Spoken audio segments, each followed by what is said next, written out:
और कई तरह के अत्याचार वो ऐसे किया करते थे। किसानों से टैक्स लेना वो तो एक अलग बात है, किसानों से जमीनें छीन लेना। कल मैं सुना रहा था ना, डलहौजी नाम का एक अंग्रेज था, उसने एक कानून ही बना दिया जमीन छीनने का, जिस कानून का नाम है लैंड एक्विजिशन। एक एक गांव के 25-25 हजार किसानों से एक एक दिन में जमीनें छीनते थे।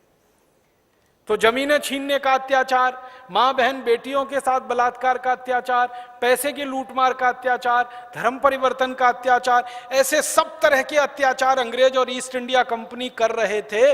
तब उनके खिलाफ भारत में विद्रोह हुआ था और तब भारत के लोगों ने बगावत की थी। पहला विद्रोह तो हुआ 1857 में, आप सभी जानते हैं। नाना साहब पेशवा ने बिठूर जैसे छोटे से स्थान पर संगठन बनाकर भारत को आजाद करने का संकल्प कराया। और 1857 की क्रांति की कहानी आप सब जानते हैं। मंगल पांडे ने एक अंग्रेज अधिकारी को गोली मारी थी, मेजर ह्यूसन को, ढेर हो गया। उसके बाद कुछ अंग्रेजों ने पकड़ लिया और 8 दिन बाद मंगल पांडे को फांसी पर चढ़ा दिया। तो मंगल पांडे के जो सहयोगी थे उन्होंने नौकरी छोड़ दी, संकल्प उठा लिया, हाथ में गंगाजली उठाई और कसम खाई कि जिन अंग्रेजों ने मंगल पांडे को अत्याचार करके मारा है, हम इन अब अंग्रेजों को मारेंगे। तो पहली बार भारत के लोगों में जोश आया, पहली बार भारत के लोगों में बलवती हुई भावना प्रतिकार करने की, प्रतिशोध करने। और आपको मालूम है कि मंगल पांडे के 1100 सहयोगी थे, सबने नौकरी छोड़ दी, 5-5, 6-6 का समूह बना लिया, एक एक गांव, 2-2 गांव, 3-3 गांव घूमना शुरू किया, उत्तर दक्षिण पूरब पश्चिम चारों दिशाओं में फैल गए, गांव-गांव अंग्रेजों के अत्याचार की कहानियां सुनाना शुरू किया। तो लोगों का खून उबलने लगा और संगठन बनने लगा। और वो संगठन एक दिन इतना ताकतवर हुआ कि नाना साहब पेशवा जैसे एक व्यक्ति का शुरू किया हुआ संगठन बहुत जल्दी 7,32,000 क्रांतिवीरों का संगठन बन गया। और थोड़े ही दिन के बाद 4 करोड़ से ज्यादा लोग उसमें शामिल हो गए। फिर यह तय हुआ कि एक साथ अंग्रेजों को पूरे देश से मार के भगा देना है, एक साथ। तो उसकी तारीख तय हुई 31 मई 1857। पूरे देश में अंग्रेजों के साथ विद्रोह होगा, बगावत होगी और हर जगह जो अंग्रेज मिलेगा उसको मार डाला जाएगा।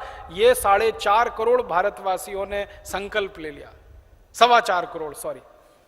और उसमें से गलती क्या हो गई?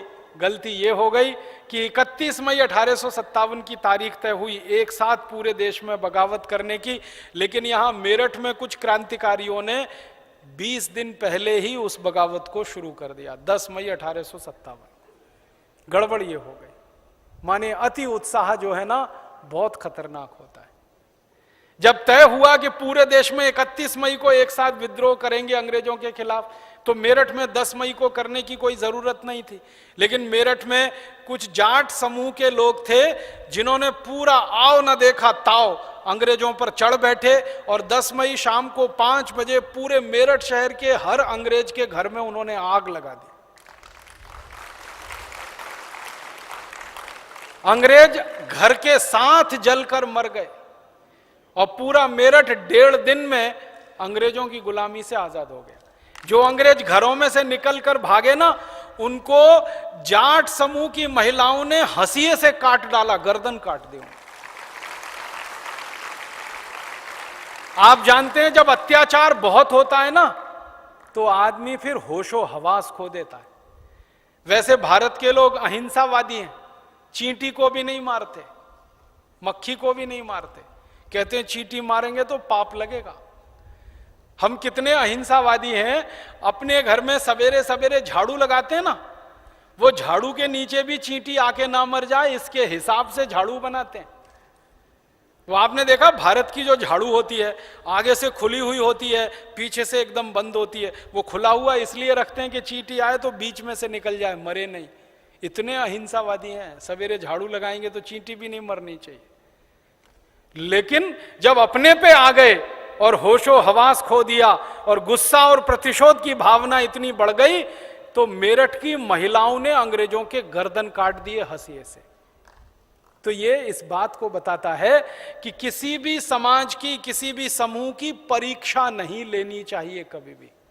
अंग्रेजों ने वही गलती की, हमारी परीक्षा ली, अत्याचार किए और हद से ज्यादा जब वो अत्याचार ऊपर गुजर गए तो काट दिया।